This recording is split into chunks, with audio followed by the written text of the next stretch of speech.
As we speak today, there is no leader in the entire nation, that is Kenya, who is supposed to call Rigathi Gachagua a tribalist. Why am I saying so? The nature of the Kenyan politics is tribalism, where these leaders go back to their homes, solidify their bases, and then go for the presidency. And I'm talking about this because majorly, most of the presidential candidates, they first solidify their bases. Let me give you an example here of a leader who basically ignored the aspect of tribalism. I mean, the aspect of solidifying his base from where he comes from. And then finally, he did not do well in the presidency. The first one, it is Peter Kenneth. Peter Kenneth vied for presidency. He was very popular. People knew him as a performer, but he did not solidify the mountain politics. I mean, the mountain region. So as a result, actually, there were two from that region. I think Uhuru Kenyatta and him. So it was very difficult for him to get even votes that were going to propel him even a few inches from where he was standing. So as we speak today here, that is the nature of politics. Another one is Martha Karua. Martha Karua did not deliver even when he was given the chance with Raila Amolo Odinga. And apart from that, she did not even clinch anything as far as the time when he stood for presidency is concerned. So therefore, in this current Kenya as we speak today, you must have a political base before you progress to vie in any other part of this country. And this political base is the tribe, where you come from. That's the beauty of Kenya, of course. And as we speak today, Kenya is yet to be there where ideologies are the ones that determine whether someone is going to become a president or not. Why am I saying so? Basically, all our leaders, especially those who've been working in the Moi and Kenyatta, are all geared towards tribalism. If you see what Raila Amolo Odinga has done so far with William Ruto, they have prepared themselves politically in terms of tribal cocoons, tribal kingpins.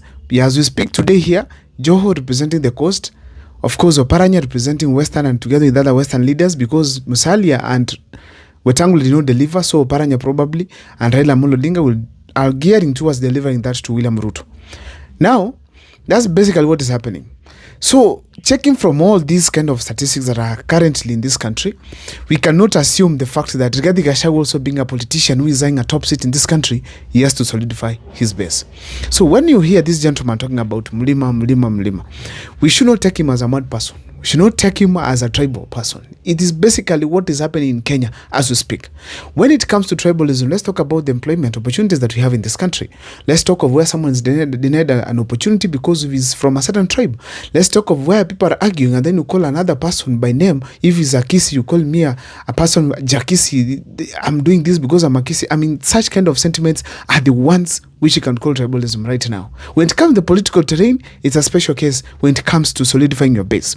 Now, Rigathi Gachagua, let me give you a brief history about him. William Ruto convinced him and the other members of parliament from the west, from the Mlima region, and told them that let's come up with a party and then progress towards government. And they all agreed unanimously that they are going to support UDA, just like any other region has been doing, like ODM and other parts of this country, other parties. So they supported UDA and they all went for the presidency. Rigathi Gachagua was selected to become the nominee for the running mate position. And he took it up and indeed he delivered the votes to William Ruto. That basically happened. But now here, when Rigathi Gachagua went to the government, together with the Mlima MPs, they did not go with any other party except UDA. They forgot one simple thing here, that UDA has a base, and its base, it was URB, the former URB, now the UDA, which we had the people who basically were controlling the party. That is Agnos Kasudi, Kipchumba Murkomen, Aaron Cheruiyot, William Ruto himself, the party leader, and of course, Farouk Kibet and many other leaders from the region where William Ruto comes from. That's Rift Valley.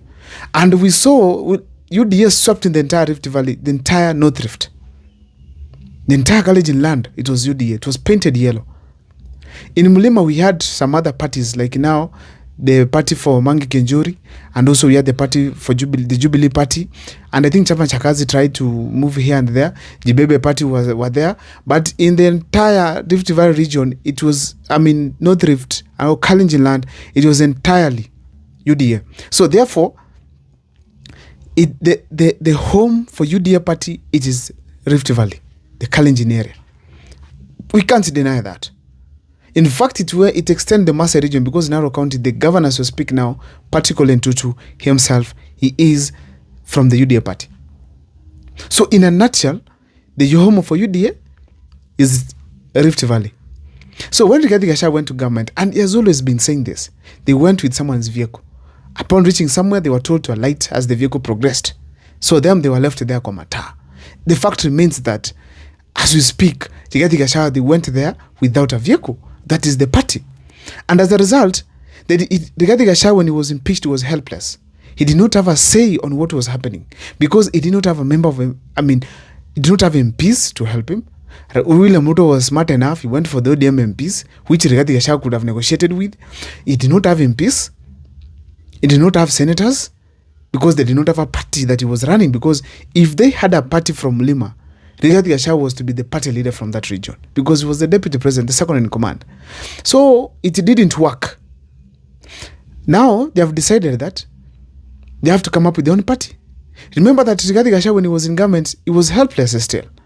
So he realized that William Ruto has orchestrated a plan with his men for 2027. And if he's not careful, Raila Amolo Odinga coming to government, probably the negotiation power for Rigathi Gachagua was going down, because first, he did not have MPs. Second, there's no party. Thirdly, Rigathi Gachagua was not the kingpin by the time they were winning the election. So Rigathi Gachagua told himself, I have to go back to the mountain. Look for something that will be able to give me the mountain votes. He started with the 1 man, 1 vote, 1 shilling. That is basically to get the mountain attention. And he got it. 1 man, 1 vote, 1 shilling. He moved with the slogan, and then he reached a point. Shares also, actually, shares started then, now 1 man, 1 vote, 1 shilling. He reached a point, and then Musiguze Mlima. Eventually, when he was impeached, now that has become the topic of the mountain. And as we speak today, that formed the basis of Rigathi Gachagua's popularity in the mountain region. So basically what happened is this. Rigathi Gachagua was solidifying his base. And you cannot negotiate in the Kenyan politics if you don't have a base, a party, and a region that supports you. That's the beauty of the Kenyan politics. Cannot be the US. We are yet to be there, because as we speak, the US has the 47th president, and in Kenya we're just having the 5th. So we have a long way to go. So as we work towards where other regions like the US are, we have to first deal with what we have right now, that is tribal bases. So when we look at Rigathi Gachagua, you cannot call him a tribal person when he's solidifying his base. Whichever way you come up with it. You've seen people saying that a certain leader was targeting a certain region. Before the handshakes that have been happening in this country. Basically, that is what has been happening. We've seen people saying our region has not gotten what you call positions. Like here in Kisii, Nyamira, people have been complaining. That is basically having the tribal mind expressed in a civilized manner. That's basically what is happening. So nobody is qualified to call Rigathi Gachagua tribalist, because all those people who are intending to become presidents and deputy president in this country, they must have a base. That poses a challenge to Dr. Fred Matiang'i to come back and unite the Gusii community, so that as he goes to negotiate with other parties, he must have, first of all, what you call, even if it's 1 million or 2 million base that's going to propel him. That has the same thing been happening to other leaders. Like now, we had a youthful leader by the name Murara Kibaso, and I'm going to do an extensive video about Murara Kibaso on this channel here. I did it on Cyprian TV, but I'll do it here again. He did not have a base. And how I wish he could have a base that was able to hold first, concentrate with that base. Before he goes national, he goes with that base first. If it can be a national base, or even a tribal base, or even some background of a base. Anyway, I'm going to do an extensive video about that, but please let me see on the comment section, is Rigathi Gachagua a tribalist as far as the campaigns about Mlima are concerned? Let me see it in the comment section, please.